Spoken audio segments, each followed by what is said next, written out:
Welcome to the Ascension Star Gate Podcast series, where we discuss the aspects of human consciousness, spirituality, metaphysics and philosophy, energy, extraterrestrial life, science, biology, and the alchemy of higher states of beingness, all from a heart-centered perspective. I am your host and guide, Glenn Mate, and let's begin our journey.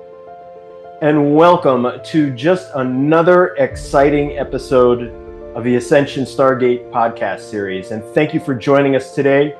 We have the most amazing guest again today, and I am so honored and grateful to be with this gentleman today and spend some time talking about his life, his work, his passions, and his ability to help lead us to new ideas, new thoughts, and new experiences.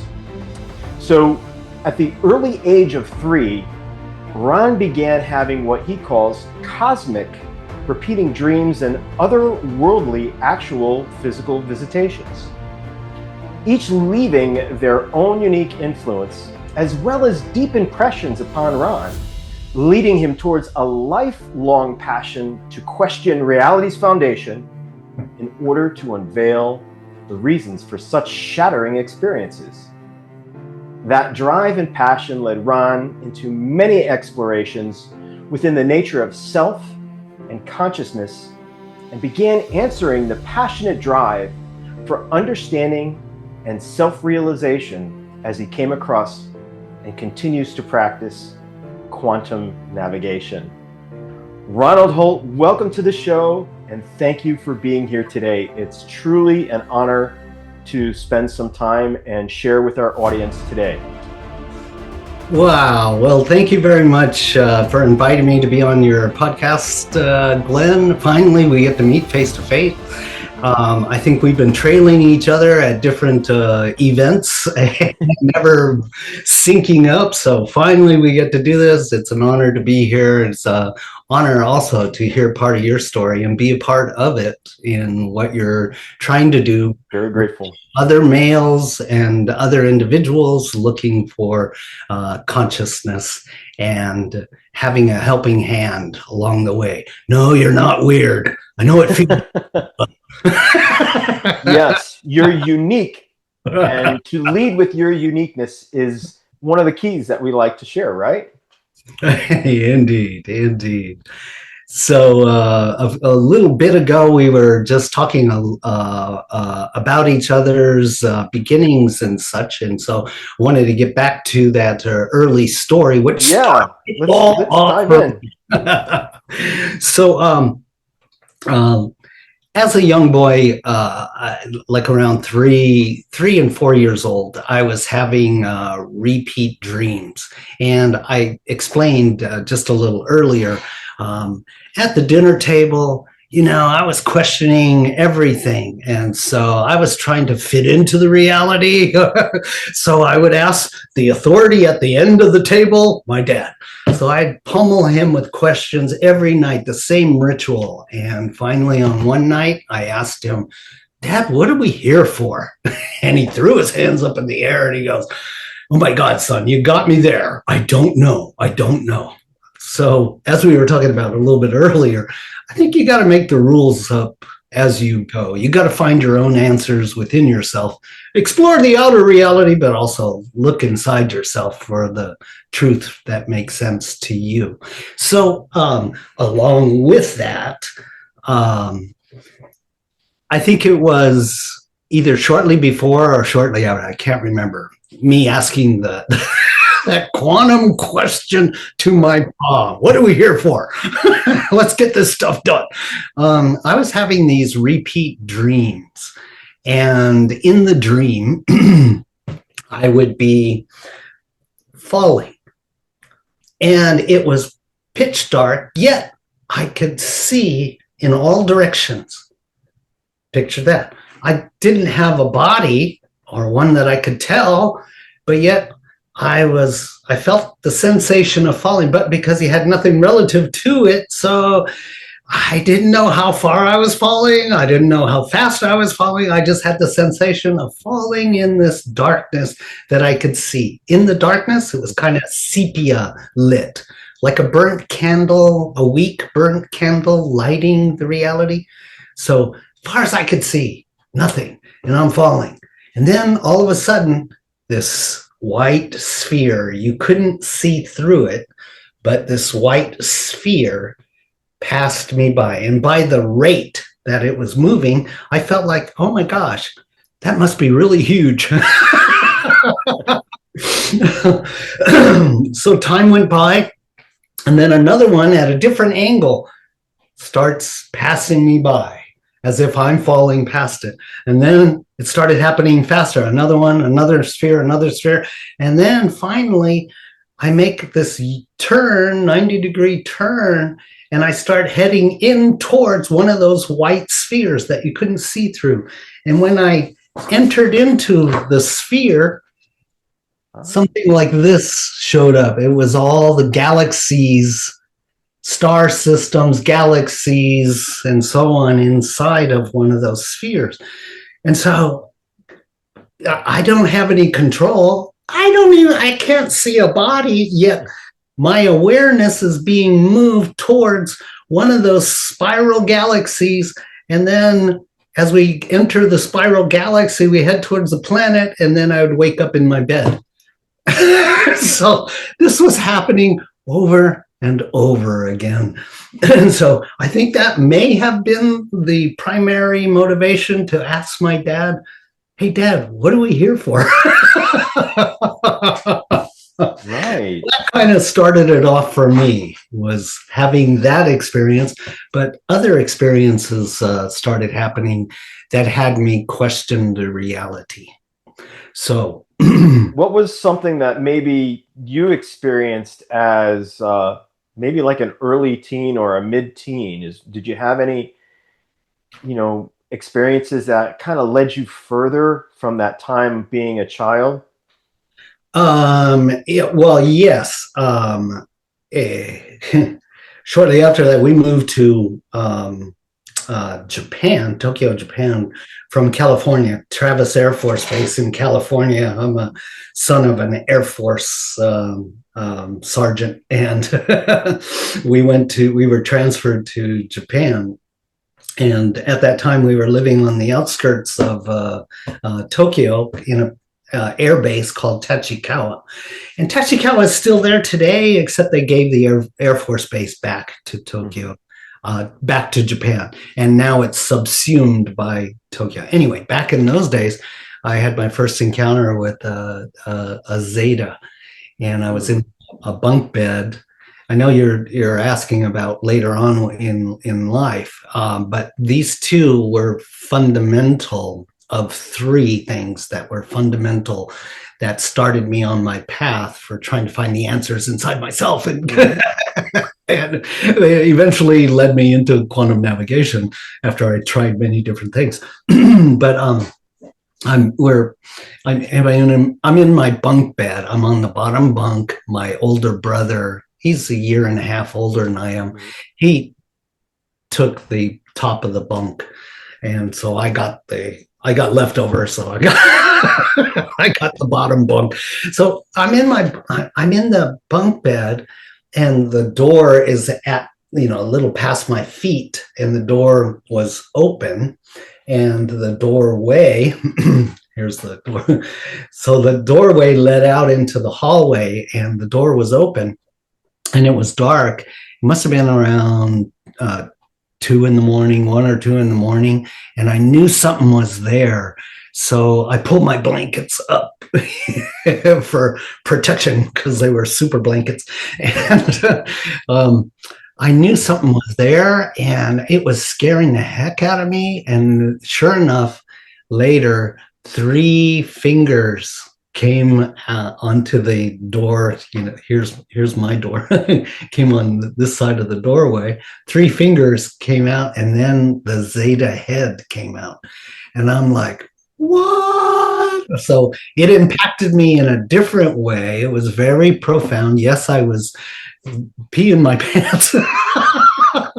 There was light language on the ground. There was all kinds of code in this light language and stuff. Anyway, they came back years later, And this is when I was starting to teach Flower of Life, the sacred geometry course.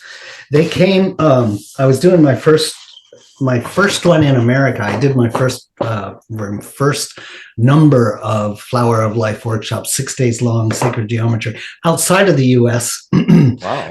In Japan, in Hong Kong, in Thailand, and Australia. South Africa. I started moving around a lot. But anyway, the first time I did it in the US, my wife she talked me into putting one on in the US. My wife is Lisa Royal.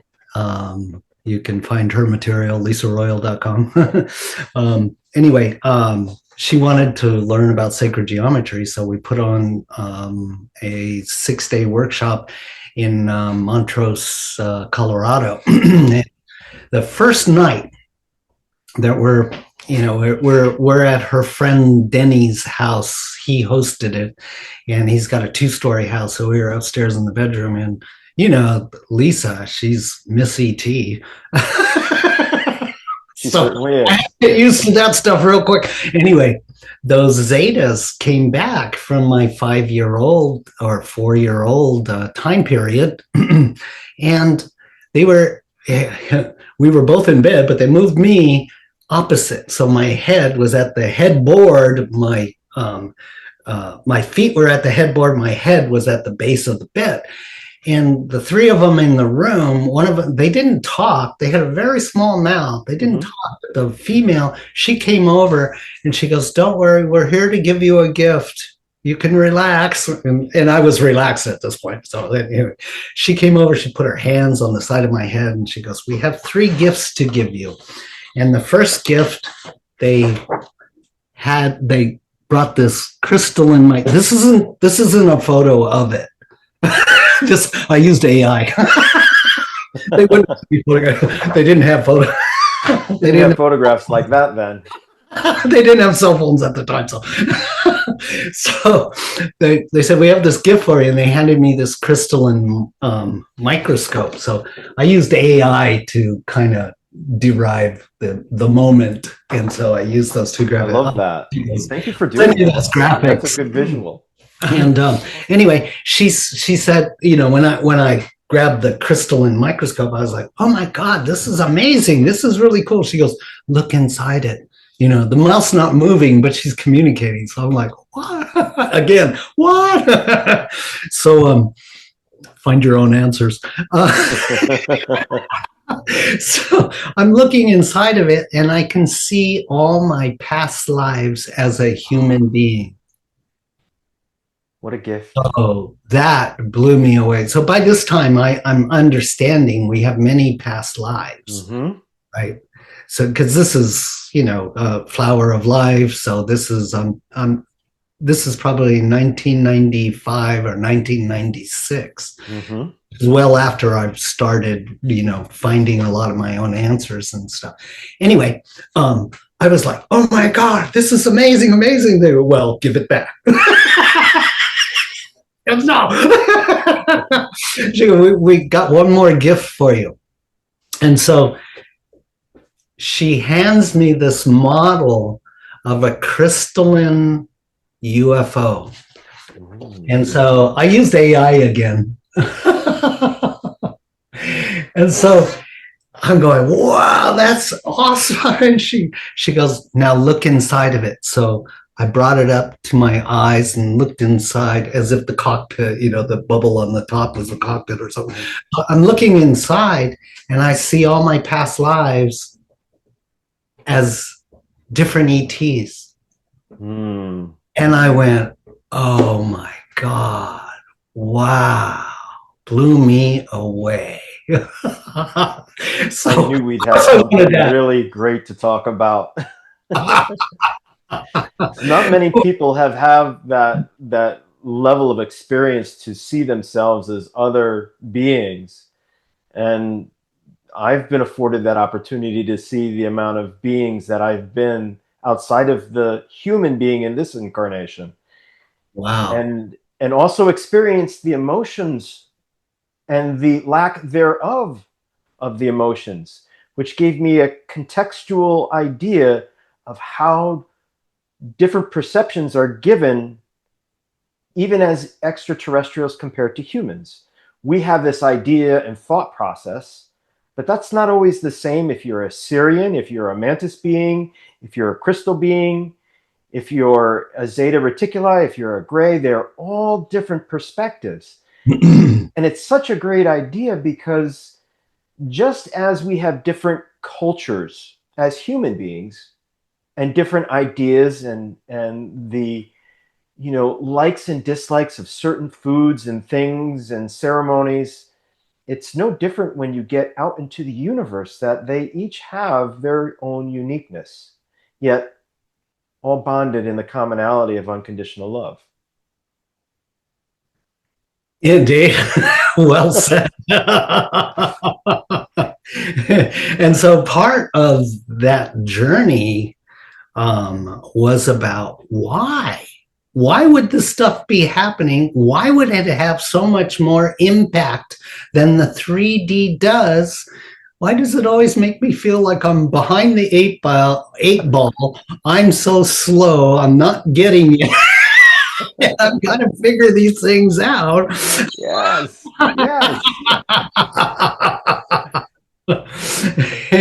And where do they all come together?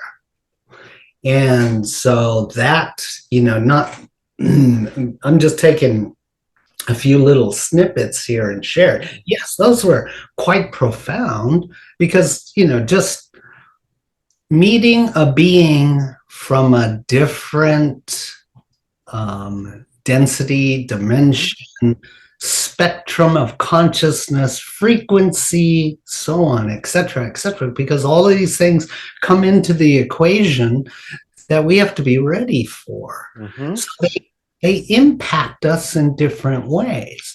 So as an example, like our sun designates the electromagnetic spectrum for our little solar system. So our little reality is based on the electromagnetic spectrum of our sun. Right. So our sun is an M class, and I think it's a small size. I don't know what the actual name size is, but it's relatively small. So imagine if you were on a solar system around a mega giant, a super giant sun system, would the electromagnetic spectrum be much broader? Meaning, would there be more frequency inclusive to that reality within that spectrum? I asked a what are those people called? That physicist, but astronomer, astrophysicist. It was at Chaco Canyon because they have stargazing evenings. It's a wonderful place to go to. Take your kids there because they have these science nights on Thursday, Friday, Saturday, where they bring out all these big telescopes. They have a observatory there themselves. They have astrophysicists. They have a great computer system that brings images from all over the galaxy. Anyway, you can ask any question you want. So we were having this discussion, and so I popped my hand up and I said, "Hey, does the electromagnetic frequency change with the size of the sun in that particular solar system?" And they said, "Yeah, really good. That's a really good question." So I'm like, oh, then that means the bodies that are produced in that solar system there are designed to hold a lot more electromagnetic frequency. So that spectrum not only affects their receptivity, but what they see, their consciousness level, their inclusivity level, it affects the whole matrix. And so I think Bob Dean, my wife is she does a lot of these ET shows and stuff. And I've been to a number of the conferences and stuff, got to meet a lot of the beautiful people there. Well, Bob Dean, he's famous for all the materials he's brought forward, but I think he was the one that said, guess what? This body holds the DNA of 22 different species.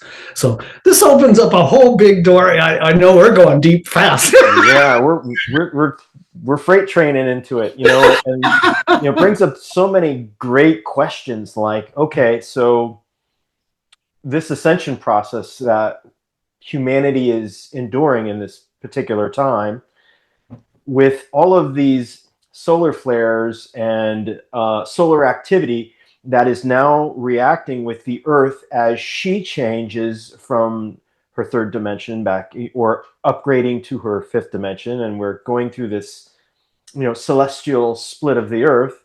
All of this is changing, which is also changing us, because we are becoming more aware of our consciousness and our relationship to holding more energy, right? And many people are going through the process of transformation right now, or enduring some hardships that will afford a transformation in a very short period of time.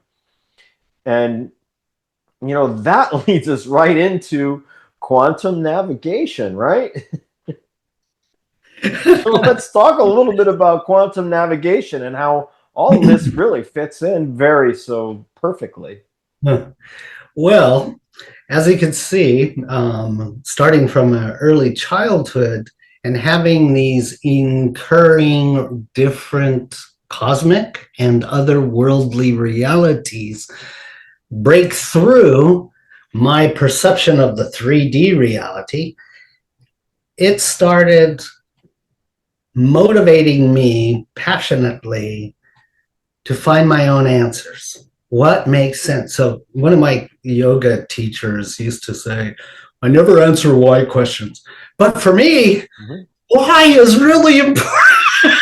I've got to know why. Why do you invest that much energy down that direction? For what purpose, right? I've got to know what. So anyway, it started moving me as a young child to find out these answers for what made the most sense to me. And so eventually I came across quantum navigation, but quantum navigation didn't start easily, meaning I had to go through I put on this workshop called Quantum Navigation Orientation. It's 2 days long.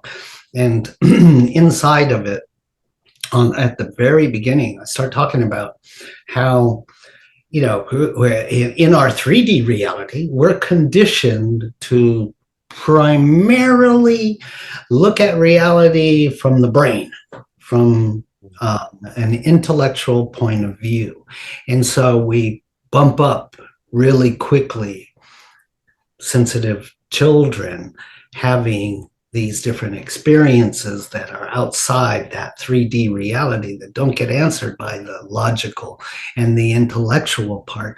They've got to find their own answers, and they're usually left alone and in the dark, and they're usually the black sheep because they kind of feel like they don't fit anywhere.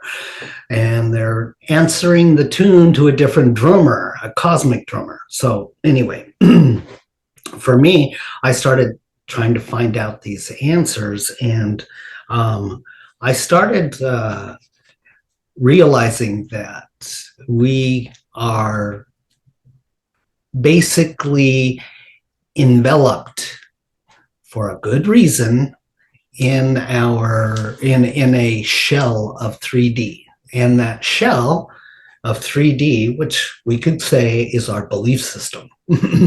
So our belief system generally at the beginning is intellectually and logically, and for some people it's different. So it's physical, some people it's emotional is their lead, and then they start bringing in other elements. So anyway, at the beginning of QN, I like to say that with this type of conditioning into the 3D, Robert Heinlein is famous for his book, Stranger in a Strange Land. He's a science fiction writer, but specifically inside of Stranger in a Strange Land, he coined the term grok because the Martians, yes, Martians, Martians, according to Robert Heinlein, and the cover is on a science fiction writer. Right.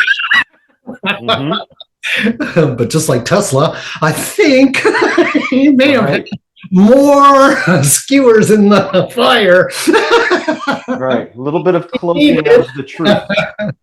He needed science fiction as a cover. Mm-hmm. So anyway, he said that the Martians have a term, it's called grok. And that grok is understanding something. You can't really understand something until you go way beyond just intellectual and logical theory. But in quantum navigation, I like to say there's 5.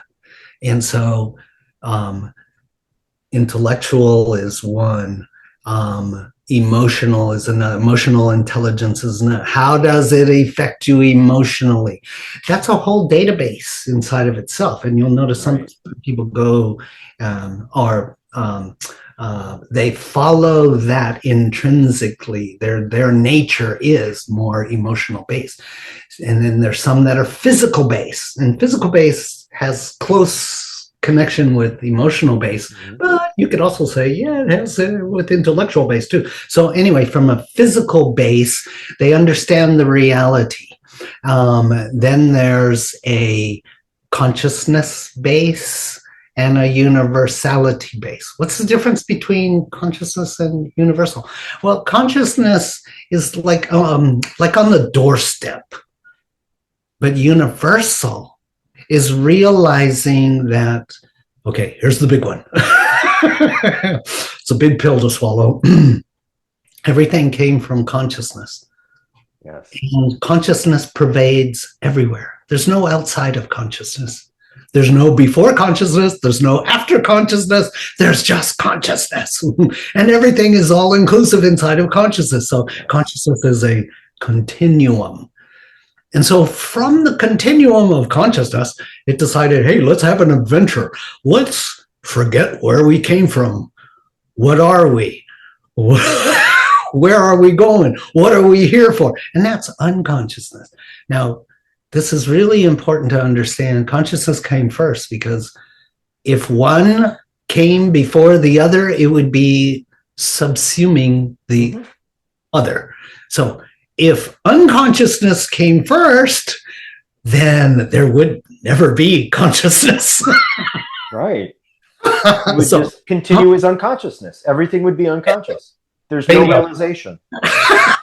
That would be permanent. So consciousness is the winner. So consciousness said, hey, let's have an adventure. Let's forget who we are. How do we do that? Well, it's kind of simple. You kind of twist yourself in a knot inside yourself, but you'll always remain at the fulcrum. Right. So half of you will go unconsciousness and will forget that the rest of you is conscious, and it'll feel like a split, but there is no split. That's an illusion. Okay, cool. I think I get it. Okay, anyway, in the continuum, universal consciousness is the awareness that everything came from consciousness first. So consciousness has subdivisions or spectrums of consciousness until it becomes universal. And so when, as an example, when I was experiencing that little sphere, I was falling in the void, the abyss. And all across the abyss, it was dark, yet I could see.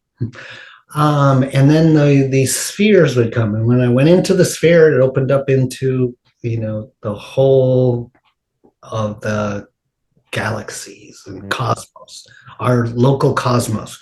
But as you can see from that drawing, the multiverse.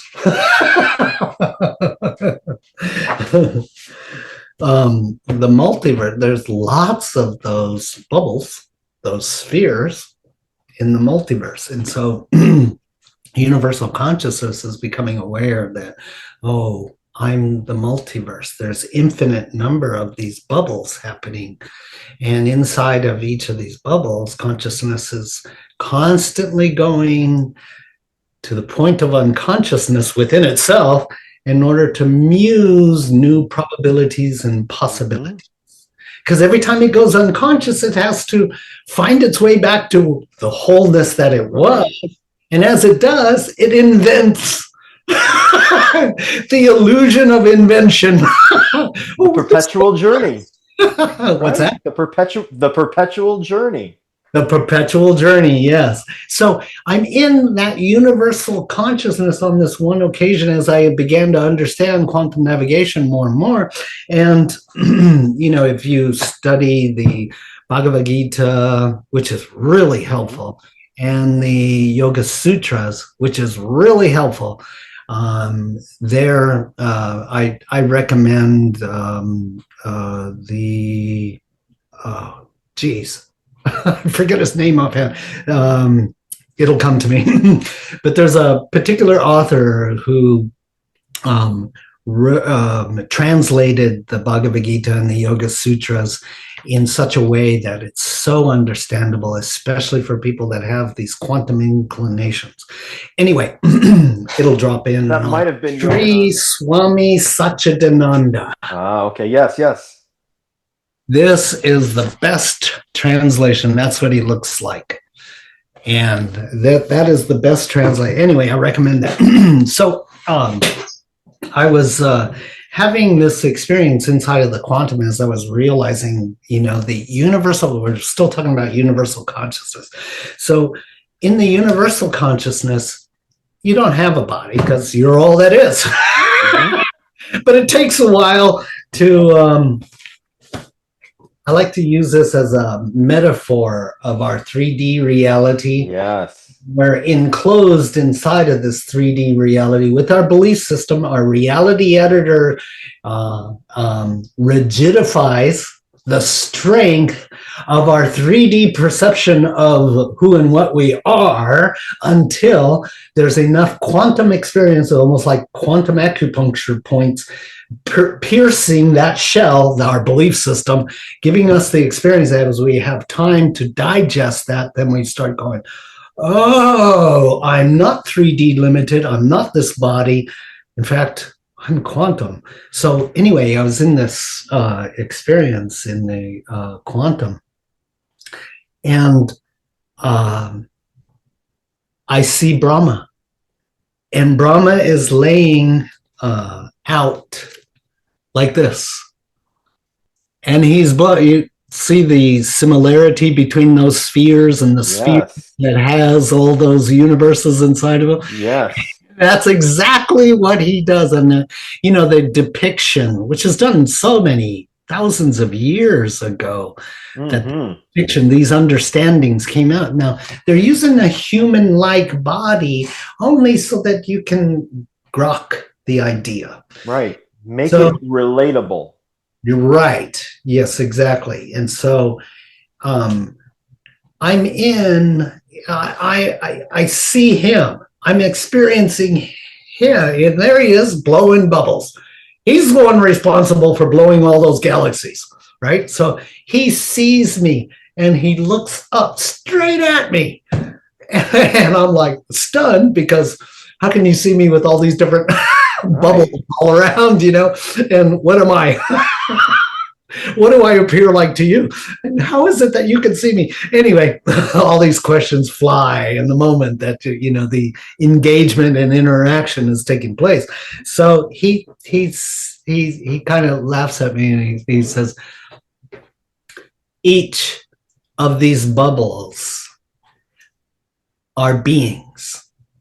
And when they gestate who and what they are, when they come into self-realization by going through all those stepping back and forth between unconsciousness and consciousness, unconsciousness and consciousness, and it builds and opens, then it builds and opens, and then it builds and becomes more inclusive until you can refine. He said, each of those universes, when they self-realize, then they begin to realize, oh, they're me. Mm-hmm. And this is what Krishna says to Arjuna. He said to Arjuna, you will come in time to realize that I am the beginning, middle, and end of each and every heart. So if we look at that in context of the universality, you're blown a bubble for your unconscious needs, just like the eggshell. This is really great metaphor. Right. Survivability and sustainability. Yes, exactly. And as you're ready to tear that down and go beyond those, because it's self-limiting. Mm-hmm. Yes, at first it's protective, but in the end, it becomes self-limiting. And when you're ready, you start disassembling that eggshell around you at your own pace by figuring out what's truth to you. Right. Love it. And so then that starts to define the difference between consciousness and universal consciousness, because universal is all inclusive. And this then is very much, I love this kind of a metaphor, and that is it's just so simple, and it communicates so clearly and effectively.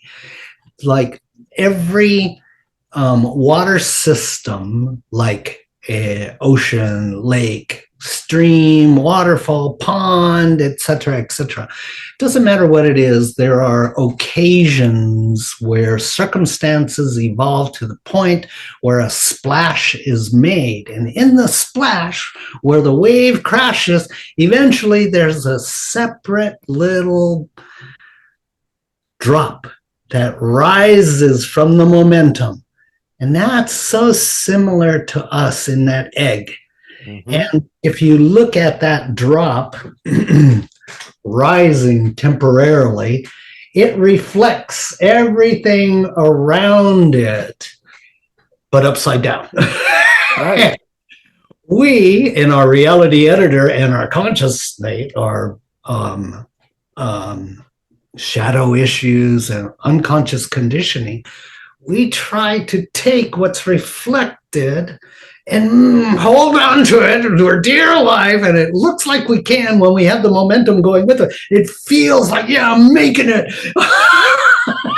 And then when the momentum starts to die and it starts to fall back, all of a sudden you're making all of these compromises. You have to give this up, to give that up. Oh, I'm not, and all these self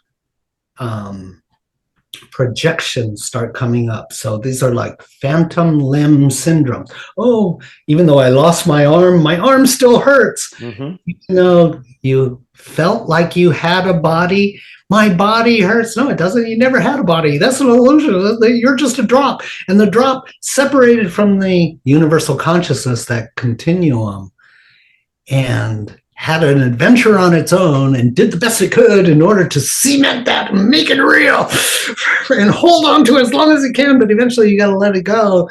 And unless you give it all back, you can't enjoy, because it acts like a wall. It acts like that eggshell around you. When it drops back into the ocean and you get to feel the infinite peace, the infinite connectivity, the all-inclusiveness. This is where, Brahma was saying, when you self-realize, then you realize, oh, it's me. You're a consciousness. You don't have a body. Right. But you're all-inclusive of all bodies. That's right. You are everything. In a literal sense. Yes. Very literal. Your own experience as the drop, and it seems like it's real. Welcome to human incarnation. And that's why, that kind of answered to me. That's why the incursion of, as a child falling into the abyss.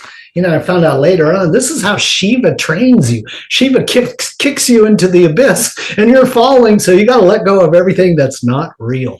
Mm-hmm. So sounds so easy. Sounds so easy. Just like the fledgling being extricated from its nest. It's time for you to go.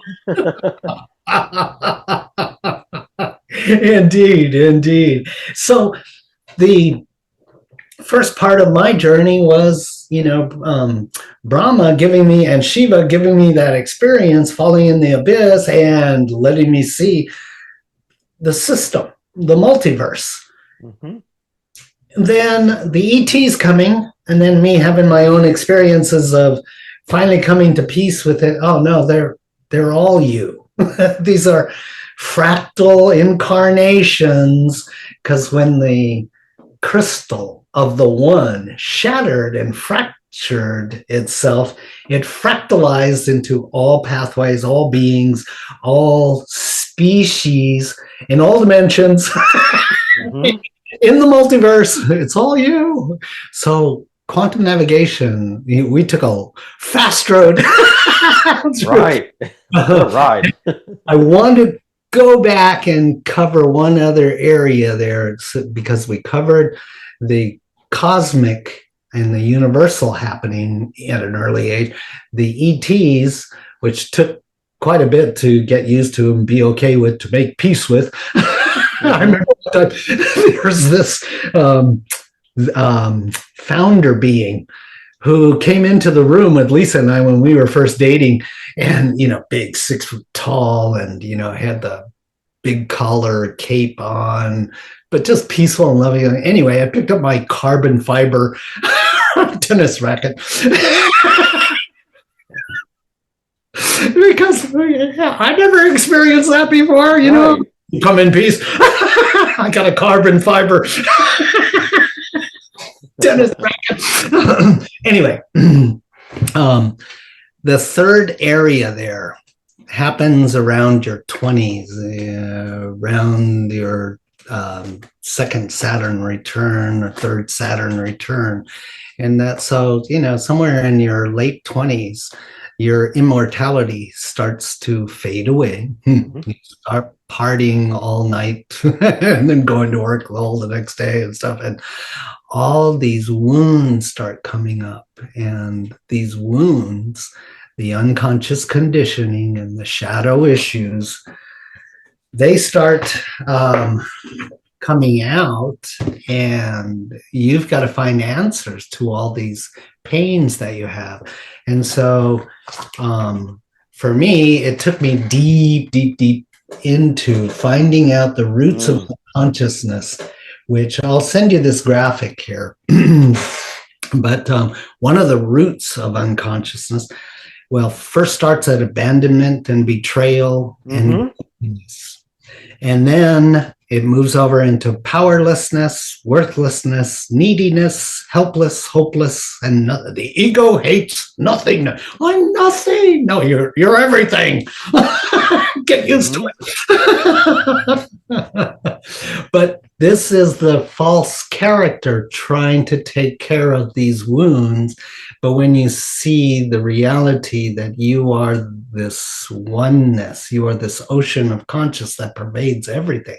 And when you try to hold the separation reality, you try to hold the eggshell, you try to hold the 3D paradigm together, and your belief system and your reputation in unconsciousness, then all the pains will come forward. And there will be your biggest battle. Healing. And yes, they do. Yes, they do. Mm-hmm. They come marching forward. No matter how much gorilla tape you put around that eggshell, it cannot stop the penetration of consciousness as that realization, as all of those things will come forward for you to balance and to challenge yourself. And that is part of the work.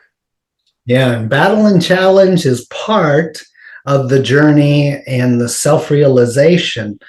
when you begin to see and feel, you put in your time, your discipline in your spiritual practice, and you get into the quantum, you'll see there's a point you go beyond all sense of separation reality, and the fulfillment comes, and the emanation, your natural characteristic starts emanating from you, because we are boundless light. We are boundless love, and our natural joy. This is our natural fabric. Our quantum qualities and characteristics is our essential original fabric.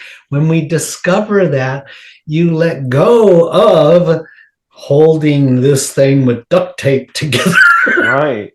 Wounds are coming out, and it's not funny. It's so painful. But then when you discover that about yourself and you step beyond that, you stay with your practice and you get into finding the quantum within you, then you let go of holding on to fixing what's not broken.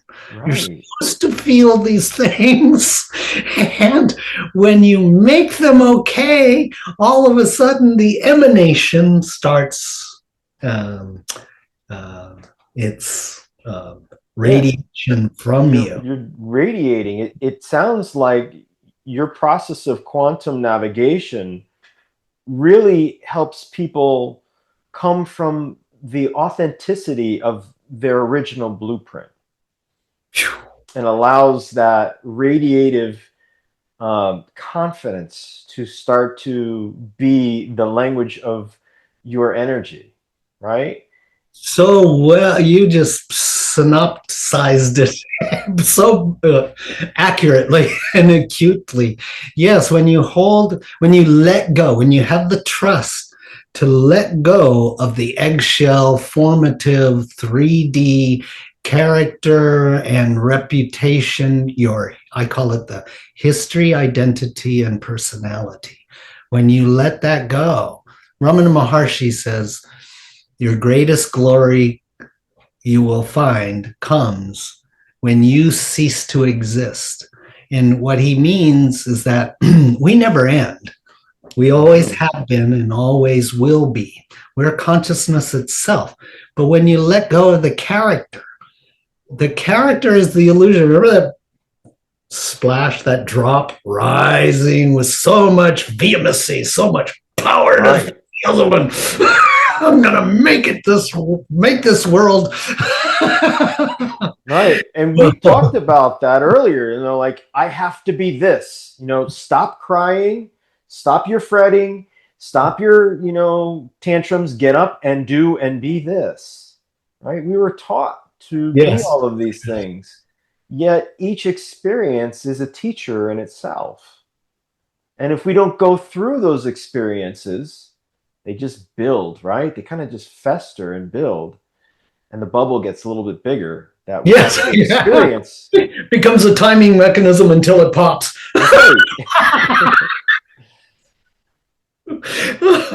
But then we realize through the transformational process that we self-created that bubble and we allowed it to get big. But maybe because we knew that this was the way we could transform. Yeah. And having a guide like yourself to guide people through this transformation of self is so important today, because we don't need to carry all of this baggage around with us anymore. It doesn't serve us, right? It's not a useful learning tool, or it's really not the most efficient learning tool. When the bag gets too heavy, eventually you find other ways to let it go. Right. Let it go. That's part of the indoctrination we've been in, is we've got to fix ourselves, when in reality, this is one of sometimes when I read a book, I can tap into the being that created it. Mm-hmm. So when I was reading the Bhagavad Gita and the Yoga Sutras, I would have these conversations with Krishna.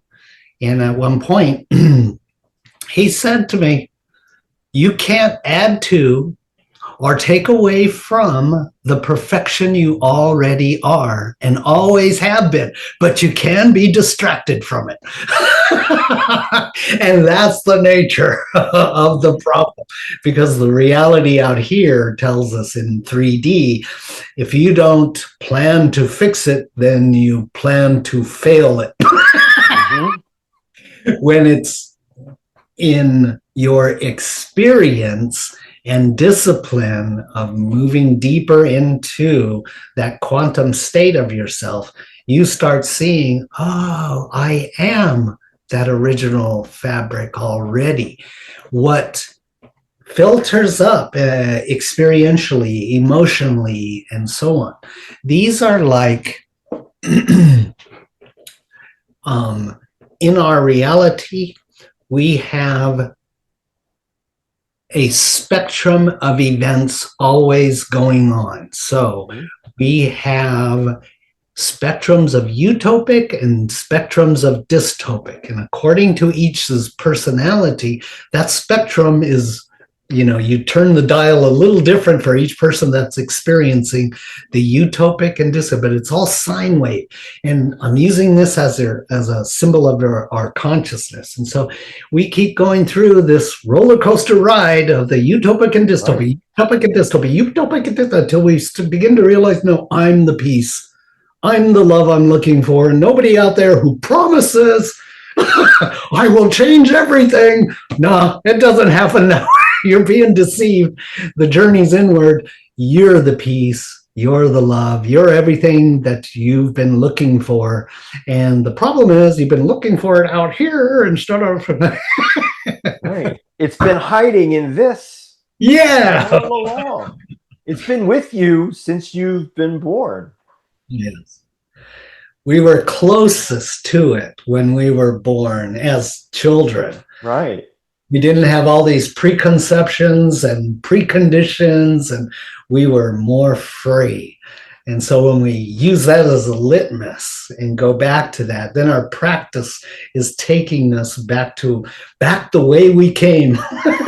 Right. That childhood inquisitiveness, that childhood playfulness, that perpetual search, for joy and happiness and, community, that all resides back in that, little individual that we all were at once. Yeah, I remember being as a child, you could throw me anywhere, especially in nature, and I was complete. Be in the cold river, playing all day, lips are blue, and your parents are screaming out to you to get out of there, and you're going, no, I'm having fun. You're going to catch a cold. No, I'm having fun. Right. I just want to be with the rocks. Right. And so it's that. The happiness is already there. We already are the happiness, the joy, the fulfillment. And when you realize through, the journey both you and I have taken to begin to realize, oh, I already am everything. Oh, so this kind of reminds me of the movie Pi, the black and white one, where the guy is trying to figure out everything from his intellect, and he's really good. And people start coming to him to figure out the stock market, and the religious groups start coming to him to rebuild the Temple of Solomon, to all these things. But meanwhile, he's like putting a drill to his head in his dreams. He's like, I just want to end it, because he's so locked in his head. And then at the end, near the end of the movie, him seeking to find his own fulfillment. At one point, he's in a park bench, and he's got this shit-eating grin, pardon my language, shit-eating grin on his face. He's so fulfilled, and he's watching the trees sway in the breeze. And no, he didn't go crazy. He just realized, no, I'm what I'm looking for. Mm-hmm. A masterpiece of discovery, and Indeed. it's it's a process, right? It's not an epiphany and here I am and everything is changed and different, right? Right. Process. It's not a one and done thing. It's as you know, you started off early like I did, and it's been a lifelong building process of finding. You know, I love those statements that says, you know, it's the difference between a master and a beginner. A master has failed more times than the beginner has begun. Mm-hmm. So it's that experience. Your experience has ingrained it into your lexicon, all your epiphanies and all your failures, all your challenges and all your triumphs make you the whole. And that's what Grok is, to understand it in all 5 areas. And that way it's holistic. Then you really have something that you can say, this is mine. This is my. So nobody can get away from you. That brings us to another point, Ron, is, you know, you and Alyssa have created this Soli school. So the Seeds of Life Institute, in which you and Alyssa offer these amazing courses, these amazing journeys and workshops. Can you talk a little bit about, you know, all of the different things that you are doing with your own work, you know, at the school, and what you're offering? Because there's just so many great, you know, venues to take, and, you know, we could go down to so many rabbit holes again, you know, whether it be, you know, inner child or learning some channeling skills, learning some meditation or meditation skills, you know, and you also teach, you know, the power spot alchemy, which, you know, is near and dear to my heart. And I just call that, in a simplistic form, grid work. But can you talk a little bit about all of those wonderful things that you're creating and making available to the masses? Yes, it'd be an honor to share that. Glad you asked. I felt like I talked so much. Yeah, Lisa and I, we started working together right after we got together. So it was around 1994 when we got married, and we were married up at Machu Picchu. Long story, but anyway, I was involved with the administration. I was running Flower of Life, Sacred Geometry. And Lisa was involved with her lifelong work of ET contact. She has quite a number of books out there, I think 5 books out on the markets. Preparing for Contact, Visitors from Within, Golden Lake. There's several others that she's written. But anyway, we, in the administration in Flower of Life, because we were dealing with sacred geometry, found that, we need more, you know, you need to be, as it's called, more than body. So in order, you know, sacred geometry can get to be a very heady thing, even though they have a purpose of activating the dynamic energy field within the Merkaba, which is the star tetrahedral technology. And I was running that from 1996 to 2013. And Lisa joined in with me to create the curriculum. And we thought, oh, let's bring it together. Bring your stuff together and bring also all the materials on sacred geometry, but also Taoist yoga. And so we had already started a practice because we had a manager. He was a Shaolin priest. Mm-hmm. And his name was Zaison. He's the author of many books now. I think he's on book 12. He's working on book 13 with the Pleiadian Diaries. Anyway, way back in 1997, 1998, he started working for us. And he's the one that got us into the Taoist practices. Mm-hmm. So I had martial arts practice in my background. The Taoist practice, really, the Taoist yoga, took it to another level. And so in Flower of Life, we created the workshop called Seed of Life, 6 days long, where we put the sacred geometry, the Taoist practices, and ET contact all together.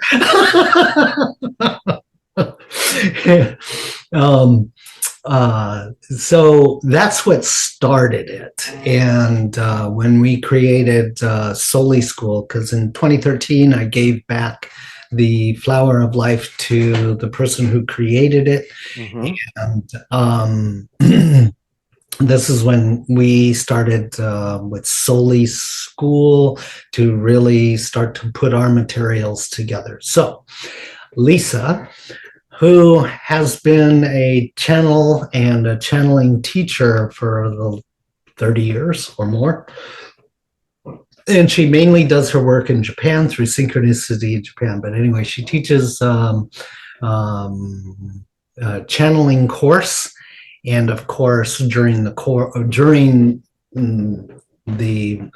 material, she saw that a lot of people have internal issues and filters and shadow issues and so on. And my material was deepening inside of the quantum navigation, which was dealing with a lot of these shadow issues and unconscious conditioning. So, we were networking and we were doing a lot of work during the course of the week. We would have quantum, this is where quantum navigation began, was Lisa, myself, and one other yoga teacher. And we started having all these different experiences and deepening the practice. They were giving us answers to, these shadow issues and unconscious conditioning and so on. So Lisa specialized in her channel teaching. She's got, I think, 4 modules that you go through, and there's time in between for it to gestate. And her latest book, The Golden Lake, has spawned the material. What is it? The School of the 9 Serpents. So it's Syrian consciousness based, Syrian and Pleiadian.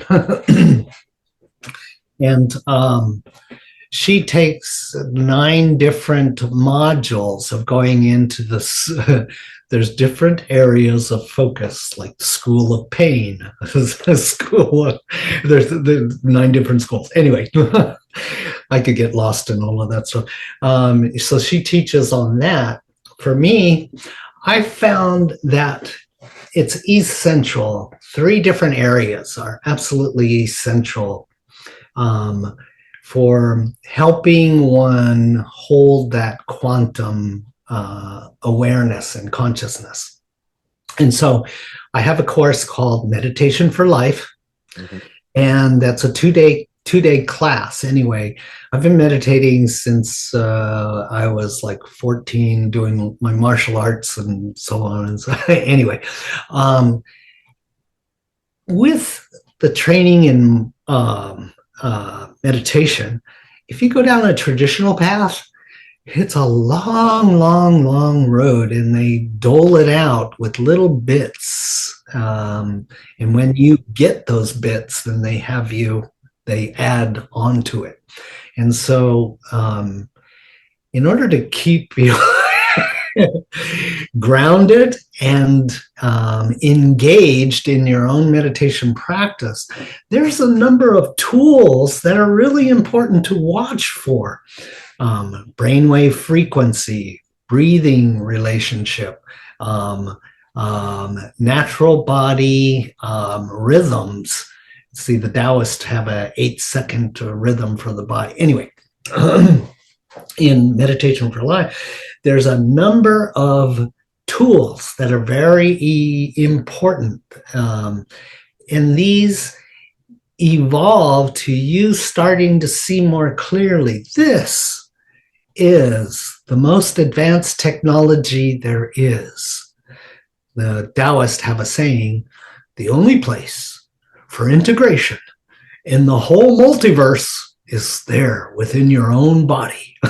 And so learning the switches, levers, and dials of your consciousness, that's a good point. And so in Meditation for Life, we begin to focus on those elements, the switches, levers, and dials, although we talk about the different consciousness level, and there's practices to get you to those. And it's not about stopping your meditative practice. It's about using the best of what you have and adding supportive elements to take it deeper and notice these other elements that will keep you engaged and help you drive deeper inside of yourself. So Meditation for Life is really powerful as a pre-workshop before quantum navigation orientation. Quantum navigation orientation, we take 2 days to lay out these foundation and elements and deepen the practice. Then third is the Taoist practice, and one of my favorites inside of the Taoist practice was the hard training.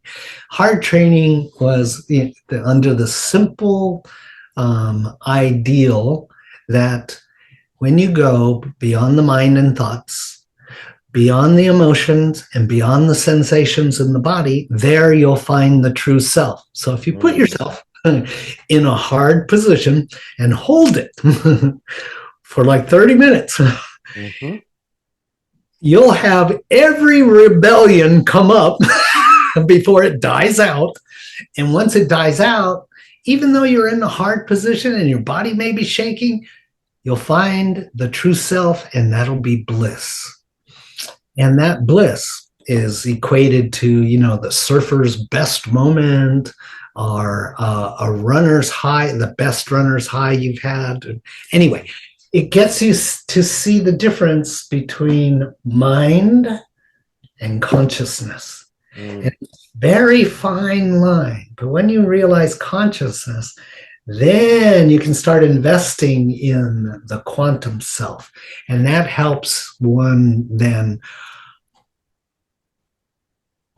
outline, understand, and invest inside yourself in the switches, levers, and dials that lead you, let's say, like in a pond. When the pond is absolutely still and glassy, you can see the whole body.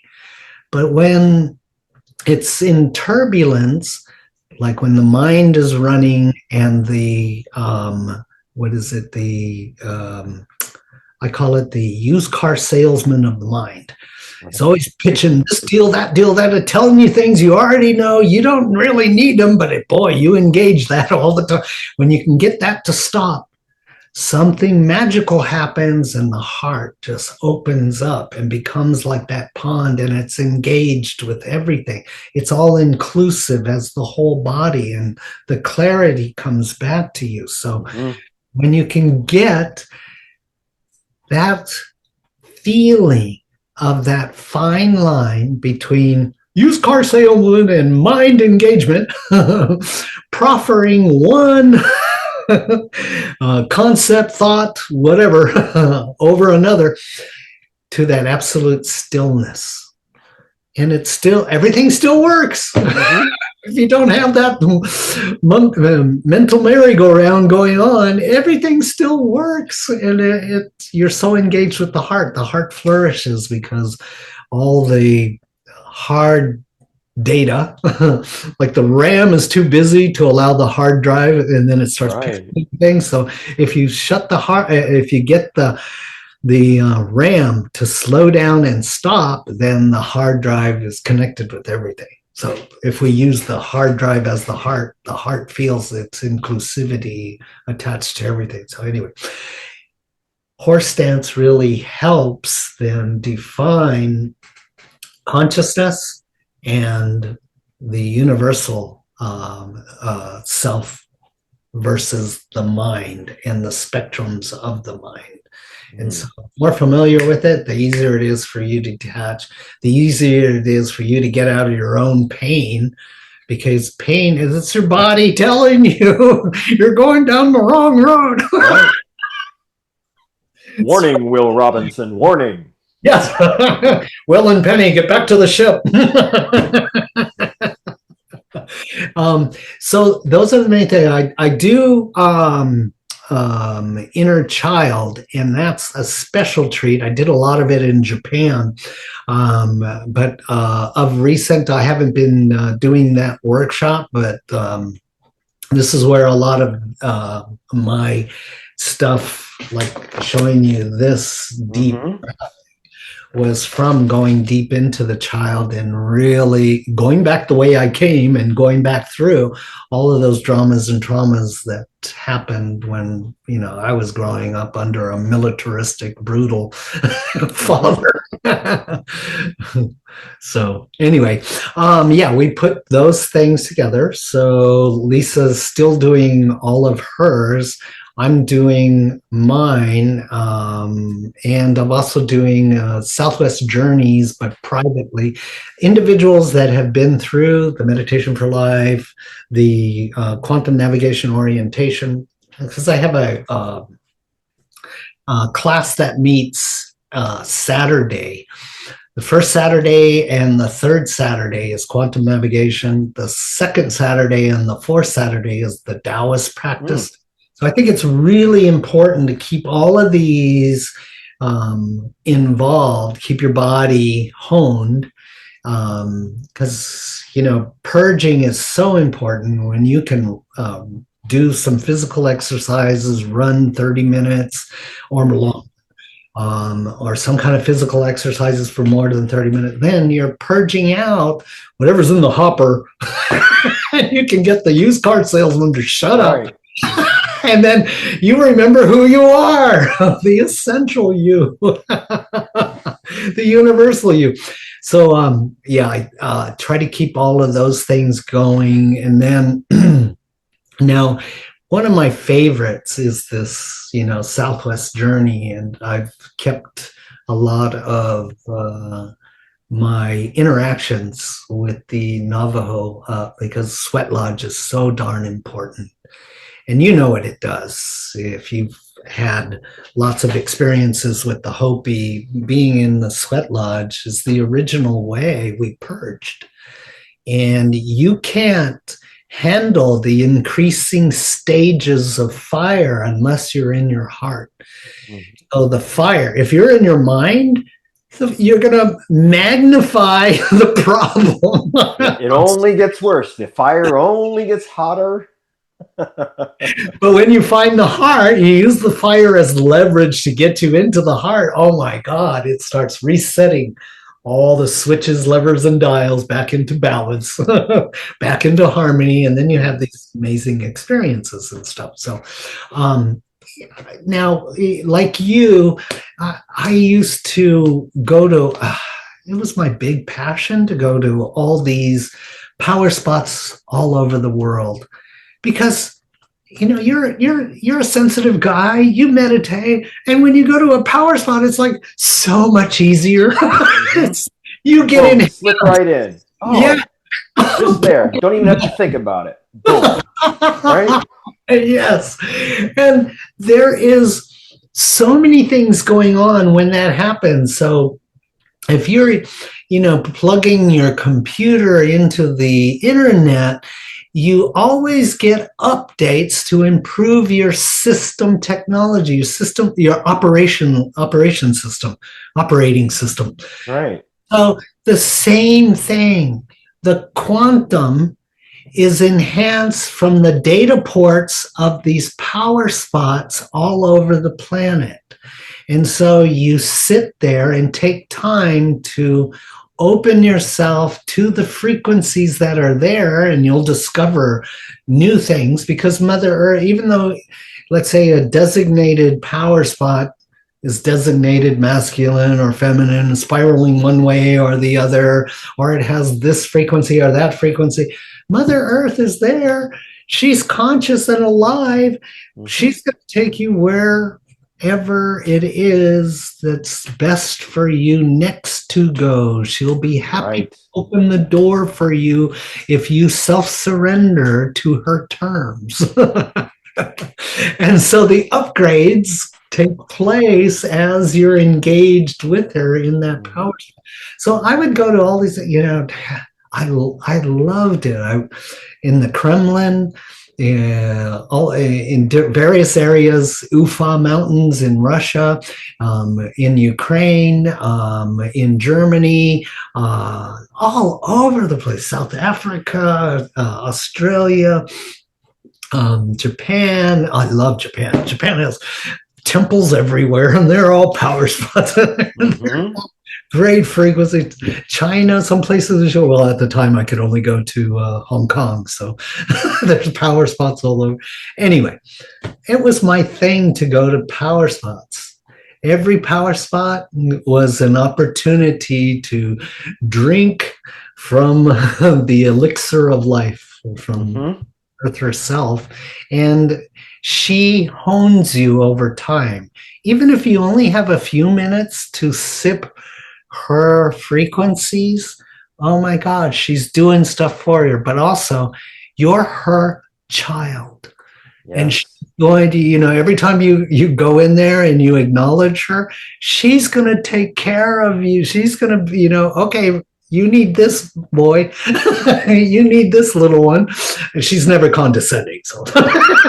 Right. Whatever you're ready and willing to open up, and you share with her your deepest, most protective worries, fears, compartmentalizations inside you, even if you don't know what they are, but you open them to her, she's going to do backflips to help you. So I went to a lot of these over the Southwest, over my, this was how I would go and help myself heal when I didn't understand enough. So I just... Sitting on the top of Shasta does wonders. Yes. For the human psyche. Indeed. Shasta is a great place there. In yoga, now I went through 500 hours of hatha yoga. So I learned, and then also 10 years of Taoist training. In fact, also going to some of the monasteries in Korea. But one of the things that they like to do, they call it do-in, which is the exercises to get all your meridians going, energized, activated, and flowing. And so once you get all the meridians activated and flowing, then you're ready for, receiving. So it's natural to do a hike, say Cathedral Rock in Sedona. Hike that because it takes about 35 minutes, 40 minutes. If you're in shape, it takes longer. 22. And you go up to the needle, inside of the needle. I like to call that the chamber of the goddesses, because if you're very open and sensitive, you'll feel the chamber, the sphere, and these like hallways, these access ways opening to these goddesses come to you in that place. Anyway, 30 minutes of going up, you're energizing and you're breathing out. This is almost like rebirthing breathing. If you ever done rebirthing breathing, I highly recommend it if you haven't discovered it yet. But you pranatize, you breathe fast. It's Kapalabhati breathing, fire skull breathing in Hindu. But you breathe fast. You get the prana energized in the body, so you're breathing fast. You fill the body with prana, and then whatever you hold on to, consciously or unconsciously, that is resistance and compartmentalized and painful, shameful, blameful, whatever, it'll pass through you, and you then become light, and you have these amazing experiences. So anyway, think about it. You hike up Cathedral Rock, it's 35 minutes or 22 minutes. 650 vertical feet. So it's like a vertical exercise or vertical yoga, and then you're ready to receive, perfectly receive. All the meridians are open, and then Mother Earth can really access you. And then from there, you can see the grid. I love that you talked about the grid. The consciousness grid on the planet, the Christ consciousness grid is tied to all the major points all over the planet. And so Becker and Huygens used to have on Google Earth their grid, because in the 80s they went around to all the power spots on all the planet, following the Russians' work of adding the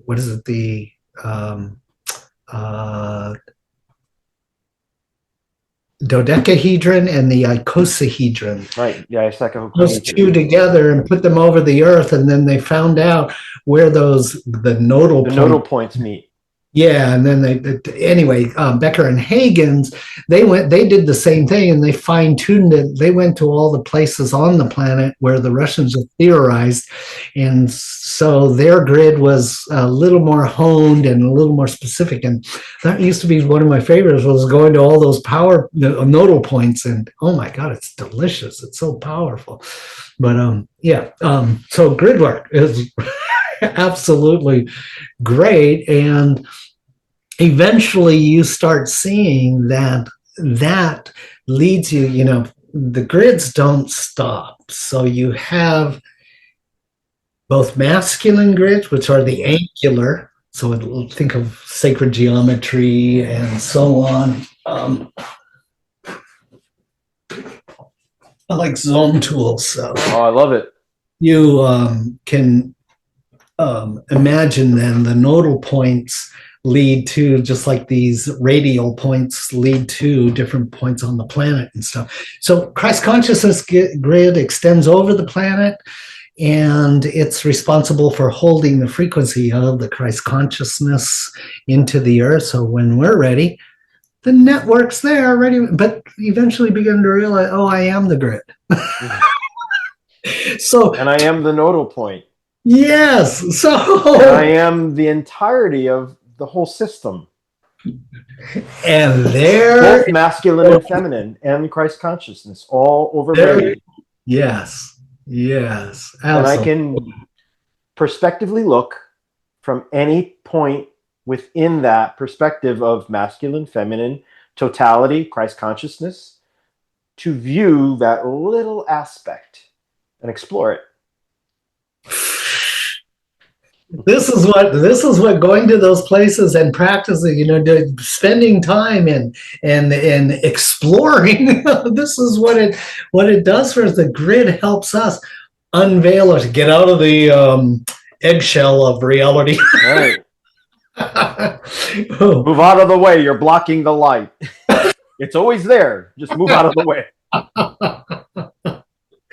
So in getting back to Southwest Journey, I found a lot of these places. So I like to take people over the days that we have to us. So we start off in Sedona, and that gets you ready for going to Zion. Zion, it's magnified, and then you're ready to go to the Navajo Nation, because you're really connecting in. You've now, through the hikes and through the meditation, you're purging and receiving, purging over and over. So by the time you get onto the Navajo reservation, you're ready to receive inside of the sweat lodge and, experience a different culture in different ways. And then we take it even deeper by going to other areas across the Southwest to finally wind up. There's this place in Jemez, New Mexico, which is near Santa Fe, and it's a caldera. And volcanoes have direct access way to the core of the planet, i.e. the heart of Mother Earth. Yes. So at Jemez, many, what do you call those? Religious monasteries felt the natural vortex energy, the heart energy. So they moved there, including Buddhists and stuff. But there's this one place out in nature where I like to go, and you go hike, and I make it a silent hike, because all of this is about getting you to surrender. Introspection. Yes, yes. And just be a part of Mother Earth. Mm-hmm. So we hike to this very beautiful, right across, there's these wooden bridges right over the little stream, and you have to cross it several times, but it's in this beautiful valley, forested, nice boulder rock faces and stuff. But oh my God, the vortex energy there is so perfect for absolute surrender. By the time you get there, you're ready to surrender to you and remember, this is what peace is like inside yourself. Right. Peace and freedom are interwoven upon each self because they all reside within oneself. Indeed. Indeed. Ron, we've covered a lot of topics, and we could probably talk for another 8 hours when I'm stuck. And I'm so grateful that we've had this time together. And certainly, maybe we're going to have to do some more sequels on some other topics and dive a little bit deeper. But before we go today, is there any other message that you would like to leave our guests? And of course, we will make sure that all of Ron's information will be embedded into these videos, so you can contact Ron for his personal sessions and personal work, or some of his workshops, or some of any of the information that's offered on the Soli School and Ron's website. Ron, is there anything else you'd like to leave with us today? Glenn, it's just such an honor to finally meet you and to feel, face to face, your vibe, your beauty, your heart, your clarity, your articulation, and your passion for what you're doing. I'm a total supporter of what you're doing. So it'd be an honor to come back at any time. And final message. Stop looking outside. In the journey, you have a magnificent being and life. And as I know, it doesn't seem like that at first. And we've had to struggle with comparatives. And that's the whole of the problem, is getting us to value ourselves. You know how long it took me to value me? Now I'm starting to turn around and go, hey, wow, there's a lot of good stuff in here, but it took so long. It took so long in the journey because, I was hypnotized by that belief system. No, you got to compare to this person, that person, or this event or that event, or, you got to qualify. No, you're perfect already. You can't add to or take away from the perfection you already are. So the important thing is to remember you can be distracted by it. And so the whole journey is about letting go of what you're not. So it's a re-identification. Thank you for that lovely and informative and heartfelt message. So I'm so grateful for you. Thank you for co-creating with me today. And our guests, we look forward to interacting, informing, and co-creating with you again on the Ascension Star Gate Podcast series. So thank you very much. I appreciate it. Have a great one. We'll see you next time around.